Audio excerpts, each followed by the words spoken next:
সেই জান্নাতের মধ্যে আল্লাহ রাব্বুল আলামিন ডাক দিয়ে বলবেন, দাউদ রে হে এদিকে আসো, এই জান্নাতে মাহফিল কায়েম করা হয়েছে। এবার আল্লাহ পাক ডাক দিয়ে বলবেন, আমার দুনিয়াবাসীরা কোরআনে কারীম পড়তো আর শুনতো, এর সুরের কণ্ঠ শুনে শুনে ওদের 70 বছর গত হয়ে গেছে, এদের পানটা আমি উজাড় করতে পারি নাই, এদেরকে আমি মায়াবী কণ্ঠ দিয়া তাদেরকে আমি ধন্য করতে পারি নাই রে। ও দাউদ, তোমাকে 70 ডিজাইনের কণ্ঠ আমি আল্লাহ পাক দান করেছিলাম। হযরত দাউদ আলাইহিস সালাম যখন তিলাওয়াতের জন্য জাবর কিতাব নিয়ে নদীর পাশে দাঁড়ায় যেতেন, মাছগুলো সব লাফায় লাফায় চলে আসতো। বাবাজিরা, বনের হরিণগুলো ডাক দিয়ে বলতেন, ওই দেখো হযরত দাউদ আলাইহিস সালাম জাবর কিতাব পড়তেছে, চলো না যাই তার কণ্ঠে আমরা জাবর কিতাব শুনি। আমার বন্ধু, ওই জামানার মধ্যে নদীর পাশে যারা বসবাস করত এরা সবাই জেলে মানুষ ছিল। এই ইহুদির বাচ্চারা এত বড় জঘন্য বান্দা, এই যে কাশ্মীরের মানুষদেরকে মেরে সব শেষ করে ফেলল, ফিলিস্তিনের মানুষদেরকে শেষ করে ফেলল। হযরত দাউদ আলাইহিস সালাম যখন তিলাওয়াত শুরু করে দিলেন, ওই ইহুদির বাচ্চারা জেলে ছিল, ওরা দেখলো মাছগুলো লাফায় ঝাঁপায় হযরত দাউদের পাশে চলে আসে। সেই ইহুদি বেয়াদবের বাচ্চারা হযরত দাউদ আলাইহিস সালামের পাশে আসিয়া দাঁড়িয়ে যায় আর ডাক দিয়ে বলে, এ বান্দারা, বন্ধু বান্ধবরা এদিকে আসো, ওই যে মাছগুলো আমরা কত কষ্ট করে নদীর মধ্যে জাল ফালাইয়া ধরে, আজকে কষ্ট ছাড়াই এমনি আমরা ধরব।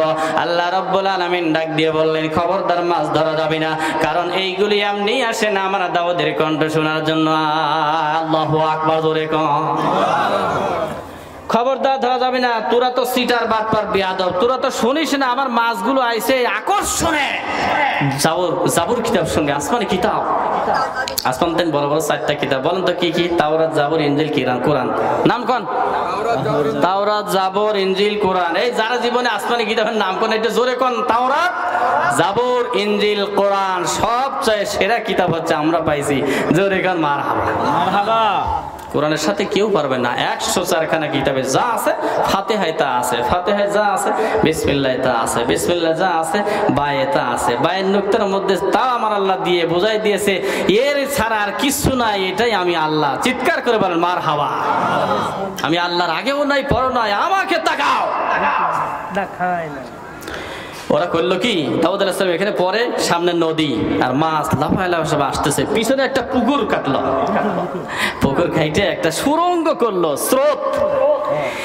সেই হযরত দাউদ আলাইহিস সালাম যখন তিলাওয়াত শুরু করে দিয়েছেন, এবার মাছগুলো নদীর মাছ, সব মাছগুলো আমার বন্ধু ইলিশ মাছ, এরপরে বোয়াল মাছ, যত ডিজাইনের মাছ হতে পারে রে বাবা, সব লাফায়া ঝাপায়া ওখানে আসতেছে। মাছের গতি হচ্ছে উপরের দিকে চলিয়া যায়, ঝর্ণা যেদিক থেকে আসে উজানের দিকে যায়। যখন লাইন করে দিয়েছে আমার বন্ধু সব রওনা করলো, মাছগুলো এসে যখন ডুবা ভর্তি হয়ে গেল, নদী নালা পুকুর পুষ্করণী তাদের পুকুরগুলো ভর্তি হয়ে গেল। হযরত দাউদ আলাইহিস সালাম তার সুরের কণ্ঠস্বর 70 ডিজাইনের কণ্ঠ দিয়ে যখন পড়ে, মাছেরা নিজের আর কন্ট্রোল করতে পারে না, ওখানে এসে হাজির হয়ে যায়। আল্লাহ পাক ডাক দিয়ে বললেন, খবরদার তোরা মাছগুলো মারতে পারবি না।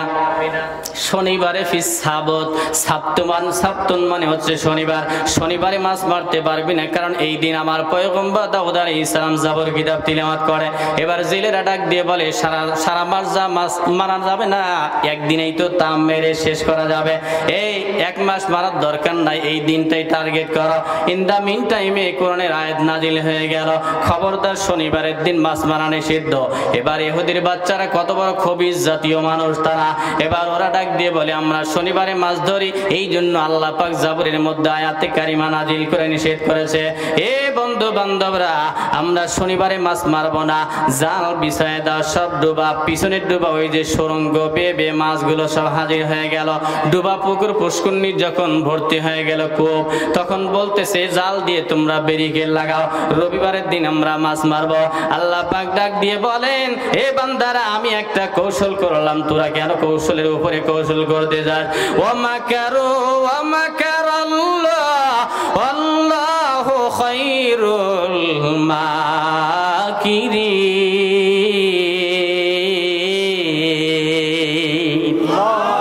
আরেকবার জোরে কোন আল্লাহু আকবার। খবরদার মক্করবাজি করবি না। এরপরেও তারা মানতে চায় না। আল্লাহ পাক ডাক দিয়ে বলেন, কুলনা কুনু কিরাদাতান খাসিন, তোরা নিকৃষ্ট বান্দরের বাচ্চা হয়ে যা। সঙ্গে সঙ্গে ইহুদির বাচ্চাদেরকে আমার আল্লাহ রাব্বুল আলামিন বানর বানায়া দুনিয়ার জমিন থেকে বানায়া দিয়েছে। সেই হযরত দাউদ আলাইহিস সালাম এইবার জান্নাতুল মধ্যে জান্নাতুল ফিরদাউসের ভিতরে আমার একটা মাহফিল হয়ে যায়।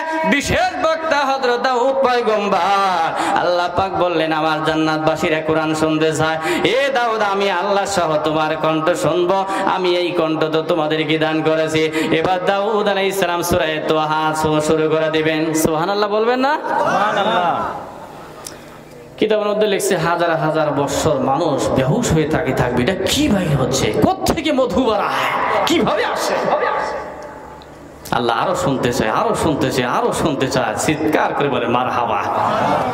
আল্লাহ পাক ডাক দিয়ে বলবেন, হাজার হাজার বছর বেহুশ হয়ে থাকলা, এরপরে দাও ওদের কণ্ঠ আবার শুনতে যাও। এ জান্নাতবাসীরা, এই কোরআনে কারীম যার উপরে নাজিল করেছিলাম তার তো কণ্ঠ এখনো শুরু হয় নাই। তিনি হচ্ছেন প্রধান বক্তা হযরতে মুহাম্মদ রাসূলুল্লাহ। আমার হাবিব কই গো? বলা হবে আপনার পাশেই তো দণ্ডায়মান। এবার আল্লাহ পাক ডাক দিয়ে বলবেন, আমার রাসূল গো, আপনি জান্নাতবাসীদেরকে কোরআনে কারীম শোনায় দেন। আমার বন্ধুরে দাউদ আলাইহিস সালাম মাত্র 70 প্রকারের ডিজাইনের কোরআন তেলাওয়াত শোনাই দাও। তার চাইতে শত শত বেশি গুণ কণ্ঠ দিয়ে আমার রাসূলের কণ্ঠ থেকে কণ্ঠ ঝরনার মতো ভেসে আসবে। চিৎকার করে বলেন একবার মারহাবা। মানুষগুলো লক্ষ লক্ষ বছর পেরিয়ে যাবে, আবার বলবে যে আল্লাহ পাক খুশি। আসার পর বলবে আল্লাহ আরো শুনবো। ও মাবুদ, আমারে আরো শোনাও, আরো শোনাও। আমাদের তৃপ্তি হয় না। এরপরে আল্লাহ রাব্বুল আলামিন বলবেন যে হাজার হাজার বছর কাটায় দিল আমার দাউদ পয়গম্বর। এরপরে লক্ষ লক্ষ বছর কাটায় দিল আমার হাবিবুল্লাহ রাসূলুল্লাহ মুহাম্মদ বিন আব্দুল্লাহ। আমার বন্ধুরে, এবার জান্নাতবাসীদেরকে আমার আল্লাহ পাক বলবেন, দাউদের কণ্ঠ দান করেছে কে? বলে আপনি আল্লাহ। আমার রাসূলকে দান করেছে কে? বলবে আপনি আল্লাহ। এবার আল্লাহ পাক ডাক দিয়ে বলবেন, আমি তো দান করেছিলাম, কিন্তু আমার কণ্ঠ দুনিয়াবাসীরা কোনোদিন শুনতে পারো নাই গো। সেই সময়ের মধ্যে আমার আল্লাহ রাব্বুল আলামিন ডেকে ডেকে বলবেন, এ জান্নাতবাসীরা, তোমরা যদি শুনতে চাও আমি আল্লাহর কণ্ঠ, আমি আল্লাহ এখন শোনাই দিতে চাই। কোরআন শরীফের মধ্যে একখানা সূরা আছে। এই সূরাকে বলা হয়েছে জাতীয় সঙ্গীত। এই সূরাকে বলা হয়েছে কোরআনে কারীমের নববধূ। নববধূ যেমন নিজের নাকের মধ্যে ফুল পরে, কানের মধ্যে দুল লাগায়, হাতের মধ্যে আংটি লাগায়, এরপরে চুড়ি লাগায়, এরপরে সুন্দর করে বেনারসি শাড়ি পরিয়া নিজের উজাড় করে, এরপরে বাসর রাত্রির মধ্যে স্বামীর কাছে নিজের উজাড় করিয়া দেয়। আর স্বামী তার আদর করে, তার সঙ্গে ভালোবাসা প্রেম নিবেদন খেলে। আল্লাহ পাকের হাবিবুল্লাহ ডাক দিয়ে বলছেন, ইন্না লিকুল্লি শাইইন আরাতুন, সব জিনিসের জন্য একটা নববধূ আছে রে বান্দারা। কোরআনে কারীমের মধ্যে একটা নববধূ আছে, ওই সূরার নাম সূরা রহমান। সেই জান্নাতের মধ্যে আল্লাহ পাক ডাক দিয়ে বলবেন, কোরআনে কারীমের ভিতরে একটা জাতীয় সঙ্গীত, এই নববধূ মার্কা কোরআন, এই সূরা রহমানের মধ্যে জান্নাতে কি নাকি নাজ নিয়ামত আমি আল্লাহ দান করব। দুনিয়ার জমিনে আমি আল্লাহ রাব্বুল আলামিন কি কি নাজ নিয়ামত দান করব, সব নিয়ামত দিয়া একটা সূরা নাজিল করেছি, ওই সূরা রহমান। ওই সূরা আমি আল্লাহ তোমাদেরকে শোনাবো, তোমরা কান খাড়া করে শুনে না। লিল্লাহি তাকবীর। আল্লাহ যখন তিলাওয়াত স্টার্ট করবেন, মানুষগুলি বলবে, আল্লাহ দাউদ তো কি, আমার নবী তো কি, আল্লাহ কি শোনাচ্ছ? 8 কোটি বছর চলে যাবে, চিৎকার করে বলতে হবে আল্লাহু আকবার। মানুষগুলি বলবে আরো শোনাও। সেই কোরআনে কারীম পড়ার দরকার আছে না নাই? কথা কয় না কেন? আছে না নাই? নিজেদের একটা করে বাচ্চাই মাদ্রাসায় দেন। 4টা ছেলে জন্ম দিয়েছে, একটা ডাক্তার, একটা ইঞ্জিনিয়ার, একটা নার্স, আর একটা হচ্ছে মাস্টার।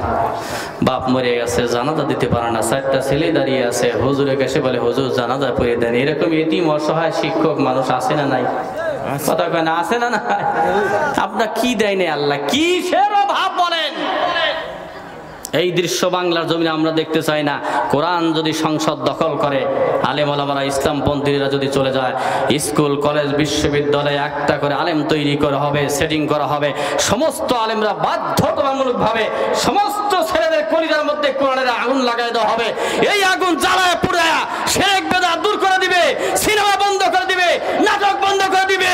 আল্লাহর কোরআনের জন্য মানুষ পাগল পারা হয়ে যাবে। আব্দুল কাদের জিলানীর মতো সন্তান চলে আসবে। কারাকা দেখার জন্য রাজি আছি। কোরআন সংসদে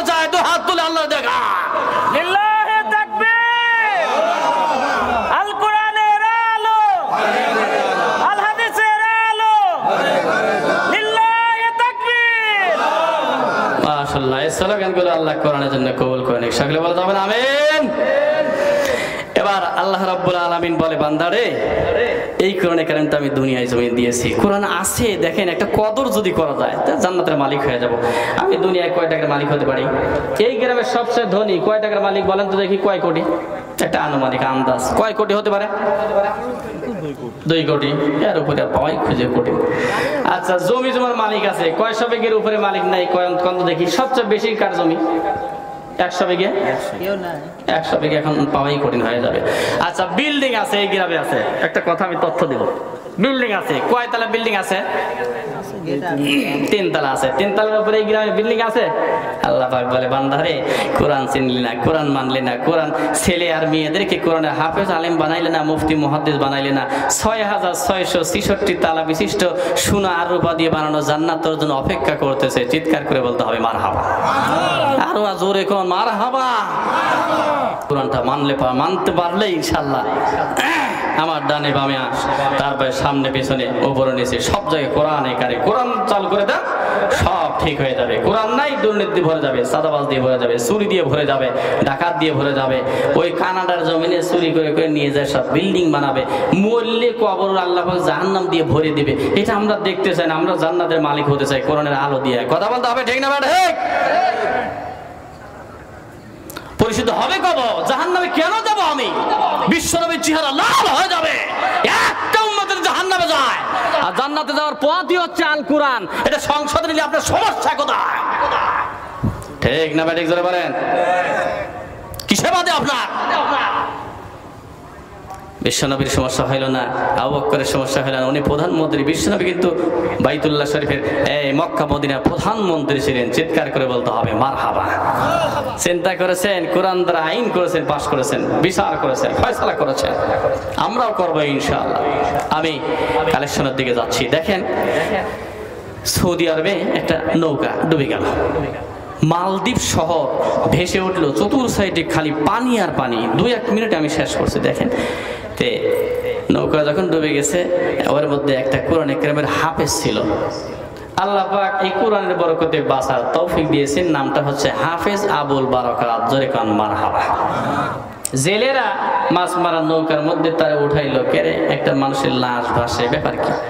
তৈল দেখে ফুটফুটে চেহারা, একে তো হাফেজ, দ্বিতীয় নবীর দেশের মানুষ, নুরায় সোনায় সোহাগা নূরে মুনাওয়ার করার চেহারা। তে উঠাইলো, উঠায় নিয়ে বাড়িতে নিয়ে গেছে বাজারে। ওই সময় গোলাম বিক্রি হতো। 350 বছর আগেকার ইতিহাস। ইবনে বতুতা বিশ্ব পর্যটক, তিনি একটা ঐতিহাসিক, সারা পৃথিবী ভ্রমণ করছে কয়েকজন, তার মধ্যে ইবনে বতুতা হচ্ছে একজন। তিনি তার কলমের মধ্যে লিখেছেন।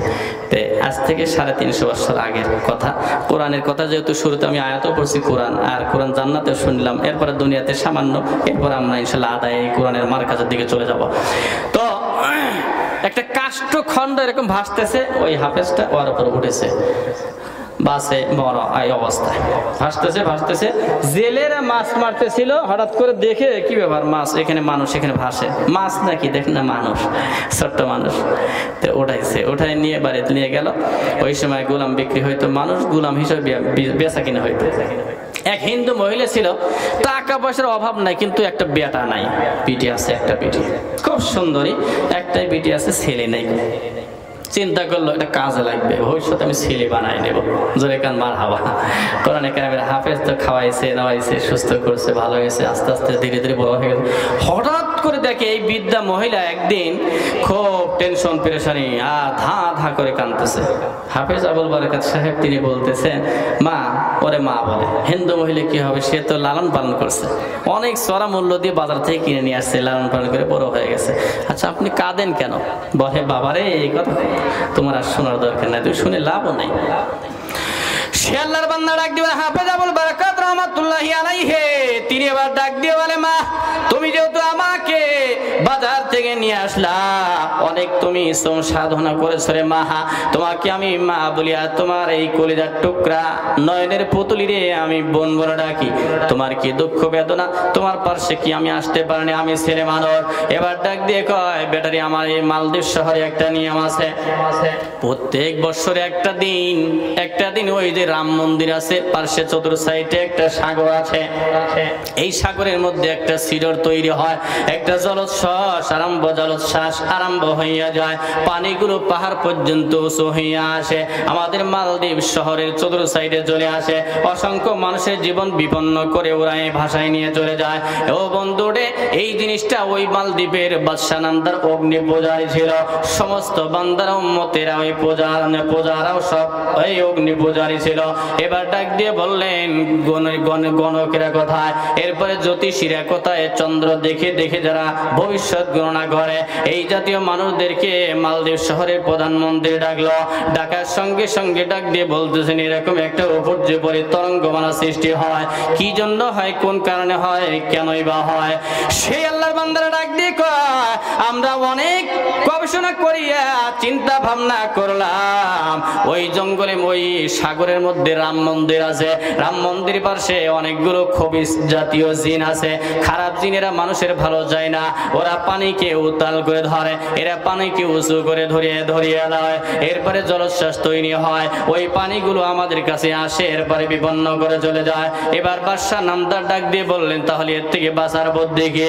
এবার ওই জ্যোতিষীরা গণকেরা ডাক দিয়ে বলে, আমাদের গবেষণা হলো, যদি একজন যুবতী মহিলাকে এই রাম মন্দিরের মধ্যে রেখে আসা হয়, ওই জিন্নাতের দলের এসে তাকে শোষণ করে ভোগ করে সব চলে যাবে, এরপরে আমাদের আর অত্যাচার করবে না। সেই বাদশা নামদার ওই বাদশা ডাক দিয়ে বলে, অগ্নি পূজারী তিনি ডাক দিয়ে বলে, সব মানুষদেরকে এলান করিয়া দাও, মালদ্বীপের মধ্যে প্রতি বছর একটা সুন্দরের প্রতিযোগিতা হবে, যারা যারা টিকে যাবে তাদেরকে প্রতি বছর আমরা রাম মন্দিরে রেখে আসবো। এইরকম ভাবে চলতেছে আমার বন্ধু। বাদশা এবার হাফিজ আবুল বারাকাত রহমাতুল্লাহি আলাইহি এগুলো গভীর মনোযোগ দিয়ে শুনতেছিলেন। বৃদ্ধা মহিলা ডাক দিয়ে বলে, বাবা, আজকে সেই দিন যেদিন তোমার বোন আমার মেয়ের বালা হয়েছে, কিছুক্ষণ পরে সেনাবাহিনীরা এসে আমার মেয়েটারে নিয়ে যাবে, এরপরে আমি কাপড় নিয়ে আসছি, এরপরে নববধূর সাথে সজ্জিত বানায় রাখছি রে বাবা। এবার হাফিজ আবুল বারাকাত ডাক দিয়ে বলে, না গো মা, আমি এইটা হইতে দিব না। বলে, তুমি কেমনে হইতে দিবা না? সেই আল্লাহর কোরআনে কারিমের হাফেজ আল্লাহর বান্দা ডাক দিয়ে কয়, মা গো মা, আমার চেহারার দিকে তাকাও, আমার চেহারাও তোমার মাইয়ার চাইতে কম নয়, তোমার মেয়ের জন্য যে প্রসাধন নিয়ে আসছো আমারে পড়ায় দাও, আমার গায়ের মধ্যে শাড়ি লাগায় দাও, আমি এবার শাড়ি পরে তোমার সেনাবাহিনীরা যখন আসবে তাদের হাতের মধ্যে উঠাই দিবা। এবার বৃদ্ধা মহিলা কান্দে আর বলে, তুমি আল্লাহর কোরআনে কারীম আসমানি কিতাবের হাফেজ? বলে, না, কিছুই শুনতে চাই না, আমি এই কুসংস্কার দূর করতে চাই। কেমনি করে দূর করবি রে বাবা? হাফেজ আবুল বারাকাত বলে, দুনিয়ার কেউ যেটা করতে পারে না আমার আল্লাহর কোরআনে কারীম সেটা পারে। এটা চিৎকার দিয়ে বলেন, আল্লাহু আকবার, আর বলেন আল্লাহু আকবার। সাজায় দেওয়া হলো, সেনাবাহিনী সকালবেলা চলে আসলো। হাফেজ আবুল বারাকাত এবার মহিলার কাপড়গুলো সব বুরকার নিচের মধ্যে করে নিলেন, উপরে সব বীজগুলো তার পোশাকগুলো নিচে নিলেন, আর উপরে মহিলার কাপড়গুলো দ্বারা পরিয়া নিজের হাতের মধ্যে চুরি, নাকের মধ্যে ফুল, কানের মধ্যে দোল, যে ডিজাইনের করে সাজানো যায় নিজের নববধূ করে সাজায় তুলল। সেনাবাহিনী আসার সঙ্গে সঙ্গে উঠায় দেওয়া হলো। এরপর নদীর মধ্যে রাম মন্দির আছে, ওখানে রেখে আসা হলো। সকালবেলা সেনাবাহিনীরা বলে, এই তো মহিলার লাশটা এখন নিয়ে আসার পালা হয়ে গেল। এবার যাওয়ার সঙ্গে সঙ্গে দেখতেছে হাফেজ আবুল বারাকাত রহমাতুল্লাহি আলাইহি তিনি কোরআনে কারীম খুলিয়া কোরআনে কারীম পড়তেছেন, সূরা ইয়াসিন পড়তেছেন। আল্লাহু আকবার ধরে বলেন। সেনাবাহিনীদের মাথার মধ্যে ঢুকলো না ব্যাপার কি? আমরা মহিলা রেখে আসলাম কিন্তু এখন থেকে ছেলে মানুষ, আমরা লাশ নিতে আসলাম কিন্তু লাশ নাই, কেউ ঘটনা কি এরকম কিভাবে ঘটলো? সেই আল্লাহর বান্দারা ডাক দিয়ে বলে, আল্লাহর গোলাম, তুমি কি মহিলা না? এবার ডাক দিয়ে কয়, না, আমি আল্লাহর গোলাম, আমি হাফেজ আবুল বারাকাত। এখানে কি তোমাকে রেখে গিয়েছিলাম, আমরাই বলে আপনারাই আমারে রেখে গেছেন, এটা আমরা মানি না, বিশ্বাস করি না। বাদশাহ নামদার অগ্নি পূজারক তার সামনে নিয়ে যাওয়া হলো। এবার বাদশাহ ডাক দিয়ে বলে, কি রে হাফেজ আবুল বারাকাত, ঘটনা কি? বলে, ঘটনা আমাকে যখন নিয়ে যাওয়া হয়েছিল সমস্ত ইতিহাস বলেছে। এরপরে বলা হলো মধ্যরাত যখন হয়ে গেল, সনসন সনসন গুম গুম গুম গুম আওয়াজ করিয়া পানি দেখলাম জলোচ্ছ্বাস তৈরি হয়ে গেল। এরপরে জিনেরা সব পানিগুলো পাহাড় পর্যন্ত ঢেউ তৈরি করলো। আমি তখন বুঝতে পারলাম এবার জিন খবিস জিন্নাত গুলো আসতেছে। আমি তখন আল্লাহর কোরআনে কারীম তেলাওয়াত করা শুরু করে দিলাম। সূরা ইয়াসিন পড়ার সঙ্গে সঙ্গে কিছুক্ষণের মধ্যে ওটা বন্ধ হয়ে গেছে। সেই আল্লাহর বান্দা ডাক দিয়ে বলে, না এটা আমরা বুঝতে পারি না। এবার ডাক দিয়ে কয়, হাফেজ সাহেব, যদি এটাই সঠিক হয়ে থাকে আগামী বছরে এই কাহিনী কি তুমি করতে পারবে? বলে, আমি পারবো। 1 বছর যখন চলে গেছে রে বাবারা, এবার হাফেজ সাহেবকে ওখানে রেখে আসা হলো, একই ইতিহাস হয়ে গেল। এইবার বাদশাহ নামদার ডাক দিয়ে বলে, যেই কোরআনে কারিমের উসিলায় এত বড় বিপদ থেকে আমরা মুক্তি পাইলাম, আর নারী আমরা বলি দিব না, রাম মন্দিরের মধ্যে আমরা কুসংস্কার দেখতে চাই না। একসঙ্গে মালদ্বীপের বাদশাহ নামদার সহ সকলে কালিমা পড়ে কোরআনের ইসলাম নিয়েছেন। আল্লাহু আকবার, জোরে কান আল্লাহু